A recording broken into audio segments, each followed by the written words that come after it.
Can you hear us? Yeah. Yeah, good. Good. Wow. So you did a lot of the camera work. Yeah. And Dave, I see, had a credit too. Yes, because I couldn't spend all nights with Dave because I have a family. So I decided at one point to leave a camera, my camera actually, which is a really small, cheap camera, and I used to leave my my camera there.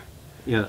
And sometimes because he couldn't sleep at night, he was shooting himself like, you know, randomly. So I used those images in the film as well. So that's why he has a credit as well. And we did while we were waiting for the call, which lasted a year and a half. Jeez.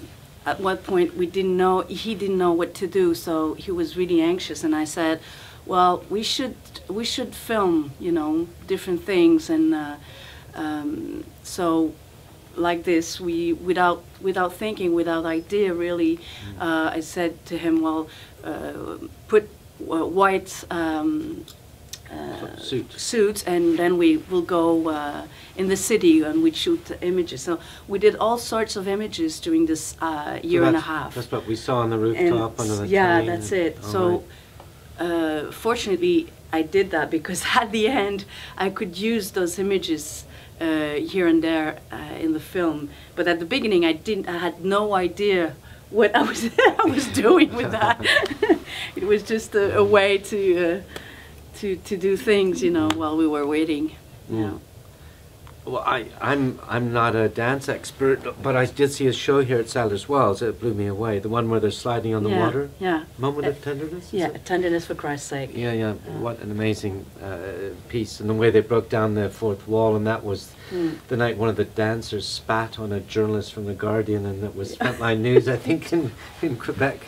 But your relationship with Dave comes out loud and clear. You're all, like, as you say, you're like a sister, and you must still be very close. Yeah, we are. Yeah.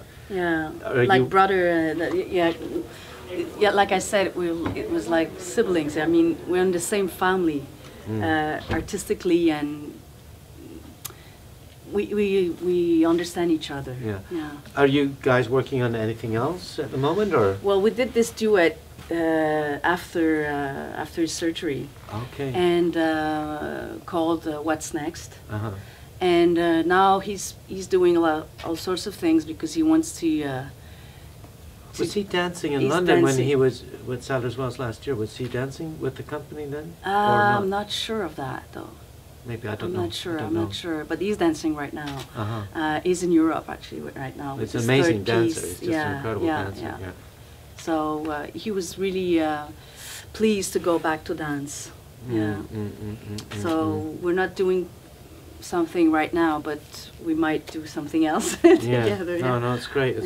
I'm Canadian myself, and we have support this year from SODEC, which is one of the reasons we have your film. But we had 4,000 films come in, and we're showing only 100 of this is one, and that's why we're showing it. I'm honored. So tell, you told me earlier before the screening, but tell everybody where else this film has been.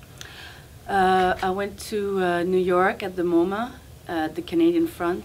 Hot Dogs in Toronto. That was in July. Yeah. No, it was in June. May or June, something like that. Yeah. A few months ago. Yeah.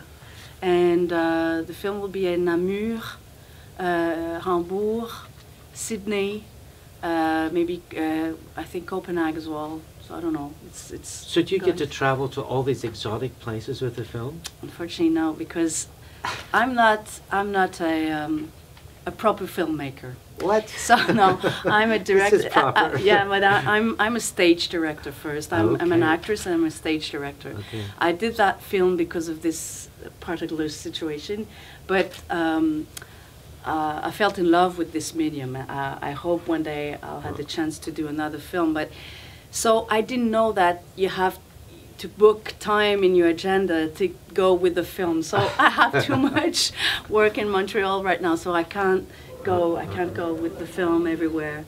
I was really honored and pleased to come here. And so I'm doing a show in Montreal, which is opening on the 13th of November, and all the production is on hold while I'm here. So maybe. All right. Yeah. Yeah, well, Quebec, Montreal, Quebec is amazing. There's Robert Lepage, there's Dave St-Pierre, there's Cirque du Soleil, there's many. Denis Arcand, we showed in 1993, we showed Love and Human Remains, his first English language film and so on. But there's tremendous energy out of Quebec. Yeah, for the population we are, yes. Yeah, I think we have more artists than normal people. The biggest occupation is artists, and then second is politicians, and then shopkeepers. Hockey players. Hockey players. Well, great. Well, it's great to have your film here. Who would like to ask a question of Brigitte? Firstly, Brigitte, I'd like to thank you. That was the most life-thought film I've seen in a long time. It's incredible. Thank you. But I would like to know what persuaded you to commit yourself so entirely, because it's such a labour of love. I've never seen such a moving film. Yeah, it was something. I had to put my career on hold for a year and a half, as well, like for 18 months. I couldn't take anything because I was waiting like him. The call could come at any time during the night, the day, and so I couldn't commit myself to any projects for that time. Plus, I have two daughters, and so they knew that I could go anytime. So I left a note like the first time I'm at the hospital and everything. So it was an adventure for all of us, for the family. And at the beginning, I should tell that I didn't know really what kind of adventure it was. And at one point I had to, you couldn't go back. You have to go through.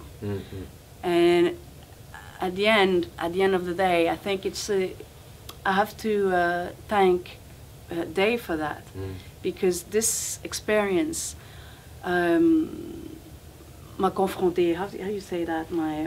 Shocked me or pushed me at the limits of no compromising. I realized that my death could be imminent too. So that gave me a real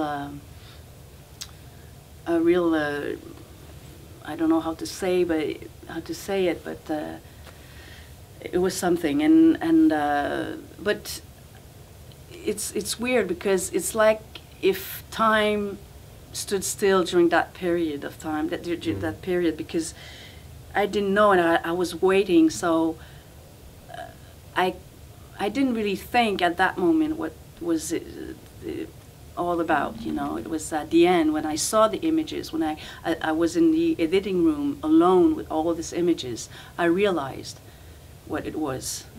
And for me it was a shock, and then I was really moved and I cried when I saw the images. But when I was through in this experience, I had to stay calm and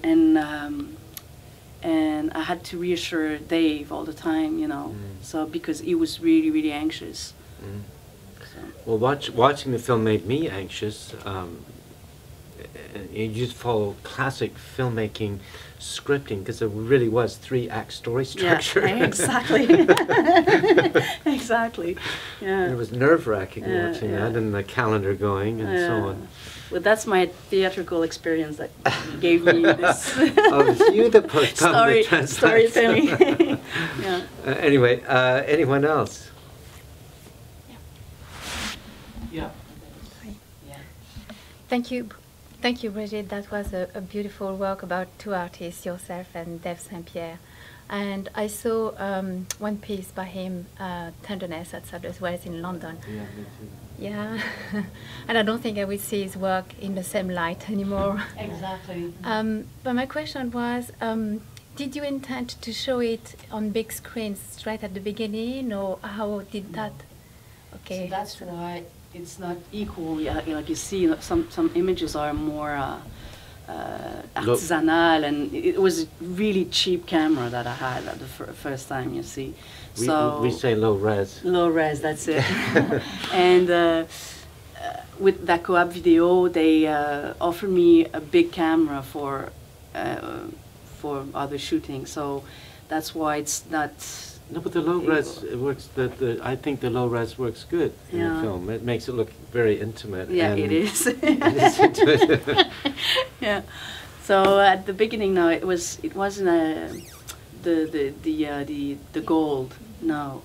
So when did you decide then? Okay, that would be very good. You could show that to people. Did you do that for him to help the public to understand his work? Or? Well, while I was editing, I didn't have interviews at the beginning. I only had like the shooting of the hospital, and I said to myself, well, we need to know his work to understand which is good, what is going on. So I called Francis and Ricard afterwards, and I called the surgeon, and he said, of course I want to do it. So he was really, really generous, and he gave me these interviews. And at the end of the interviews, he told me, like, would you like to have a point of view in the operation room? I can invite you in an operation exactly the same as Dave. Okay. And I went to this operation after Dave's surgery.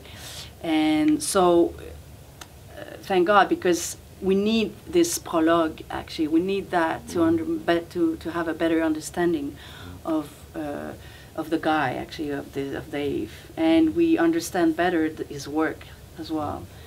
So, but all that came in the editing room. Yeah. So I went back shooting other things after. So how involved were you in the editing process? It was a year and a half. No, but were you directly involved working with an editor? Yeah, every day. Yeah. Oh, wow. Yeah, because I had to choose all the scenes, and you do the writing with the images in the documentary. So I had to choose everything. Yeah. So this is your first debut film, a debut. Oui. Who else would like to have pose a question? Yes. There was a point in the film that Dave collapsed. He passed out, fainted in the doctor's waiting room, and you said that was the most difficult point for you. Was that? Can I ask two questions? Why didn't you put the scene in the film? And was the difficulty the fact that you didn't respond to him as a friend, or what was the real difficulty for you?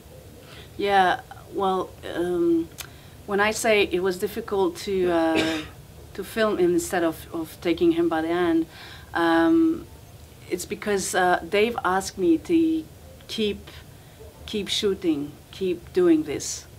And I said yes, and it was a pact. How you say pact in English? Crowded. When you... A deal. Oh, a deal, yeah, a pact, a deal. Yeah. We had, so I had to go beyond that, you know, and because he asked me that, and he asked me as well that if he had to die, that I had to go through and do something with that as well. So why didn't you put the actual scene in the film? This scene when I say no, when he faints. When he what? But did you film it when he fainted? Did you film that scene? He was giving blood and he fainted. No, I didn't. All right. Okay. No. Because I didn't want to go too far in the on peut dire humiliation, maybe? No, the pathos. I don't see. I want to keep a distance of. It's a difficult balance to keep between intimacy and, you know, not go too far in the intimacy when you stop. And it was a big question all during the edition, the editing. Was he supportive of that, or was he angry with that, or what was Dave's view on that when he didn't include that? I don't It's understand. quite a big part. Say again. Say again. What was Dave's view when he realised that you hadn't filmed that bit when he fainted? Well, actually, Dave didn't see all the images. He saw. He didn't come during the year and a half I was editing the film. He saw the film for the first time when we had the screening in Montreal with everybody. So and what did he think of the film? He was really well. He was anxious. He didn't know what to expect, and he was nervous because he didn't know if I was showing hope or more morbid things. Yes. And he was really happy at the end because he was happy to see that there's hope in the film, and the way I showed him, he agreed with that. He agreed with that. Yeah. Good. Well, I mean, who wouldn't? But I was really nervous when he saw the film. Must have been hard for you too. Yes. Yeah. Oh, there was a question over here, I think. Yes. Yeah, I was just wondering about the editing when you've got the surgeon and the graphics are moving, because there's a choice there. I mean, maybe it's distracting, or maybe, I don't know, you're trying to distance it or separate it, because it's different from the rest of the movie. I was just wondering, maybe it's a small question, maybe it's a small question. No, it's all right. Yeah. The way I treated the animation of the around the surgeon, around the surgeon, yeah, because I didn't want to do classical interviews, and I wanted to be. I wanted to show something with this graphic animation in all the film. You see, from the beginning to the end, there's always like lines and squares. I wanted that from the beginning because for me it was like a way to go through an artistic way to see the thing, and the lines for me were a way to express like the prison in which Dave is blocked, you know, and so I had like different ideas like that I tried actually in the film, and for me the surgeon was a bit trapped in the same idea. Yeah, it was good. It worked for me, I think. Good. Well, Brigitte, we've run out of time, but love your film. It's great. I hope somebody in the UK decides to get it for television or something. It'd be nice. Nice present. I would be really happy. Maybe you'll get the phone call. Maybe you'll get the phone call soon. Who knows? I'm still paying that film, so let's go. And Dave St-Pierre, there's Matthew Bourne, there's a few famous British choreographers. Dave St-Pierre is now establishing his respect here in the UK too, as well as Europe, and that's great. And now you too. So we have to do something together here. Yeah, we'll be watching out for you, and of course I'll be singing praises of your song. But thanks so much for bringing it to Raindance. Thank you, Brigitte. Thank you very much. Thanks.